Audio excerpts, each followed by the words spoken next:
Welcome back. It is 17 after 8 o'clock. We cross over to Maputo, and we're going to be talking to Professor Adriano Nuvunga. He is the director at the Center for Democracy and Human Rights. And of course, we're now going to be talking about the results of the Mozambique elections, but we're also hearing that it has turned violent. Mozambique's capital, Maputo, awoke to wreckage on Friday as protests overnight turned violent following the ruling party Frelimo's re-election after 49 years in power. A very good morning to you, Professor. Welcome to the program. Were you Thank you. expecting this type of a reaction?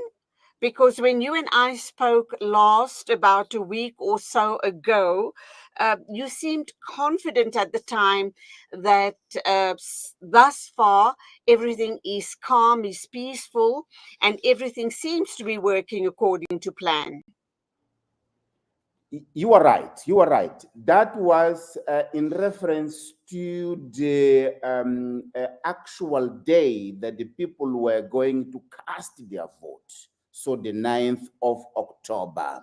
But the post-election violence in Mozambique is path dependent. Everyone knows that Mozambique's election is followed by violence. It depends on how spread it is, how severe it is. In the past, it has led to a resumption of the civil war. The reason being that Mozambique's election is not a factor of stability. It's not a factor conducing to peace. It is a factor of instability, mainly because the institution of electoral governance, it is not doing things right. It is doing everything to deny the will of the people to fully express. It is manipulating the election. It is a captured institution. In fact, you in South Africa, you have an independent electoral commission. Here, we have a partisan electoral commission, which is Frelimo dominated. And we also, here, we have a non-independent constitutional court. What we have is a constitutional commission, which is also different from yours there. So the two main institutions that are dealing with electoral governance, they are not independent from the ruling party Frelimo. In fact, they are entrenched in the machinery of the state that protects Frelimo rule. So the main problem is that election, though in the day of the election, it runs smoothly, but the results, they do not reflect the will of the people. So this time around, we were expecting a form of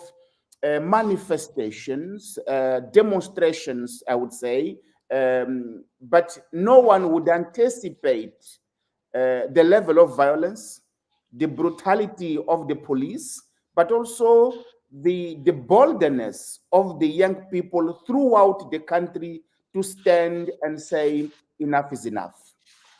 And when you talk about the young people, I think we here in South Africa are facing similar problems, and I guess in other parts of the world as well.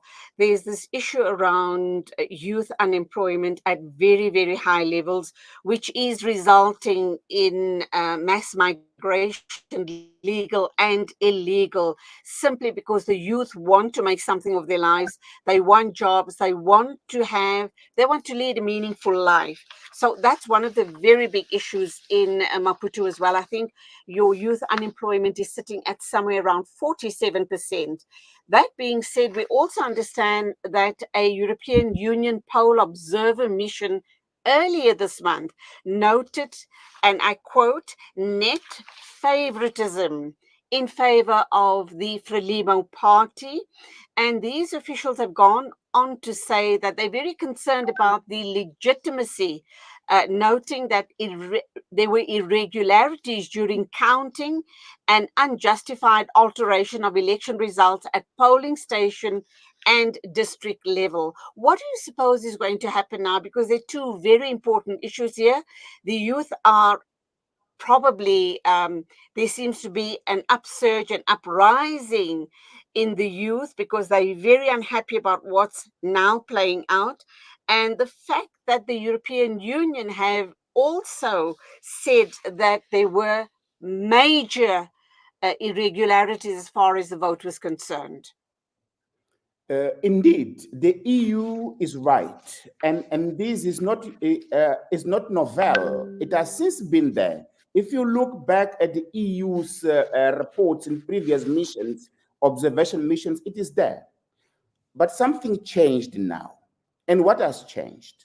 If you look at the type of violence in the past, number one, it was in the provinces, not here in the capital city of Maputo, number one. Number two, it was waged by the former rebel movement, Renamo, also in the provinces.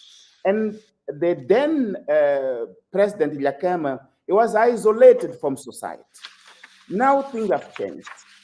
The violence is waged by the young people that are urban based, are deeply entrenched in society, and they are leading these protests. And it seems that Frelimo has not yet fully realized that things changed, and this, it will not be business as usual. It needs a quick realization and different strategies to go about it. Frelimo is used to a post-election violence and to dominate in a context of violence. To some extent, disorder. It favors Frelimo to deploy non-democratic means. You have seen how they have deployed the police targeting, killing 11 people unjustly, while losing lives of the young people that are needed in a context where the state itself does not have really the means to counter if violence is to spread throughout the country. So, in my article yesterday, I was calling for a settlement because, on the one hand, we have the young people, which is led by Venancio Mondlane, and they are bold. They are bold, not only in Maputo, but in major cities of the country.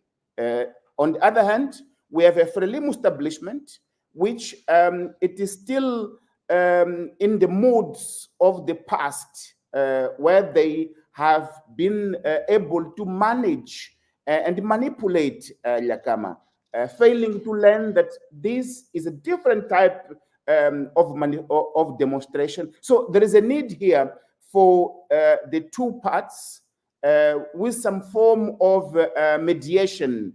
I think South Africa's recent coalition strategies, they can play a fundamental role here to help Mozambique steer a path forward. Okay, my final question then to you would be the two main parties in Mozambique is obviously Frelimo and Renamo. And I'm kind of wondering, had Renamo won the elections, if it was fair elections, how do you suppose things would have changed in the country, number one?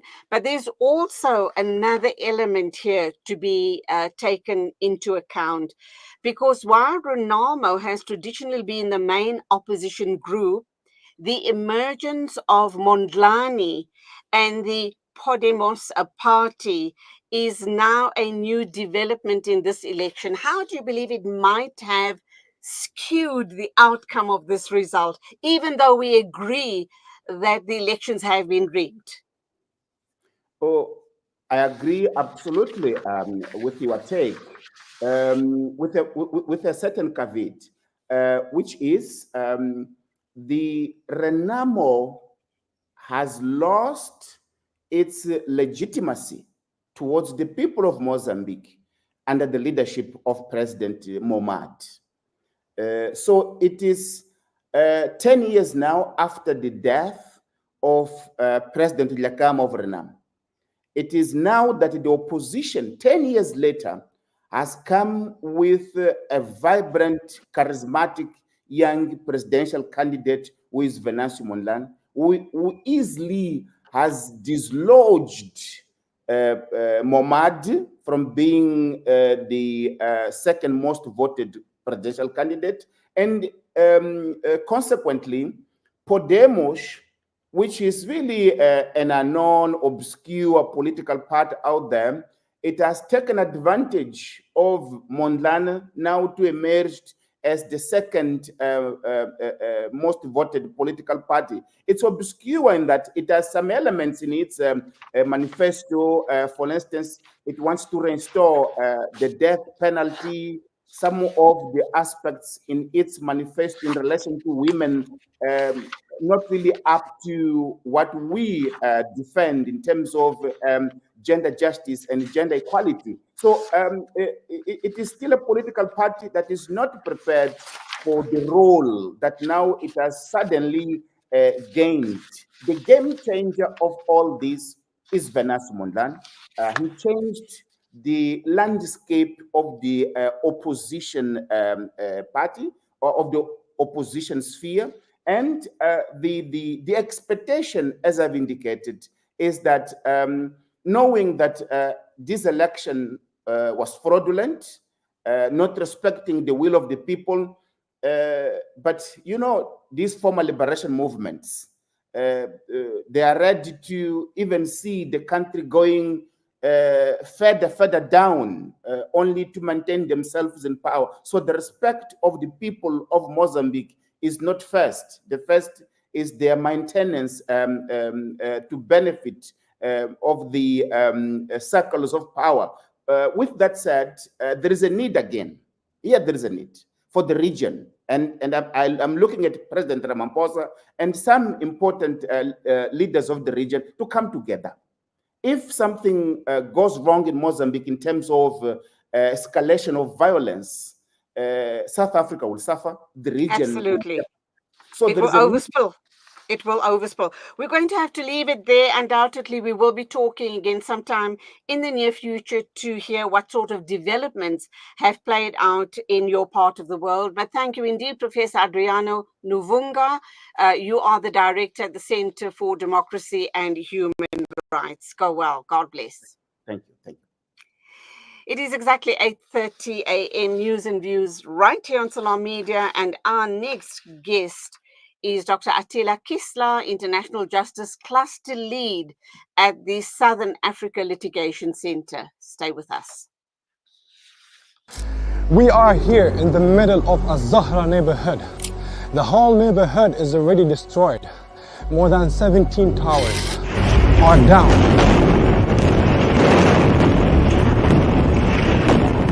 Here, as you can see, the firefighters trying their best to help the people are still under the rubble. A lot of the people. Join Hamza on his exclusive South African tour as he shares his personal experiences, never before seen footage, and powerful insights on the ongoing genocide in Gaza. This is more than just a talk. It's an invitation to witness Gaza through the lens of Hamza Sha'alan. Don't miss this opportunity to meet the photojournalist who brought Gaza's pain and perseverance to the world in its darkest moments. Follow Salam Media on social media pages for more on this tour and be part of the conversation.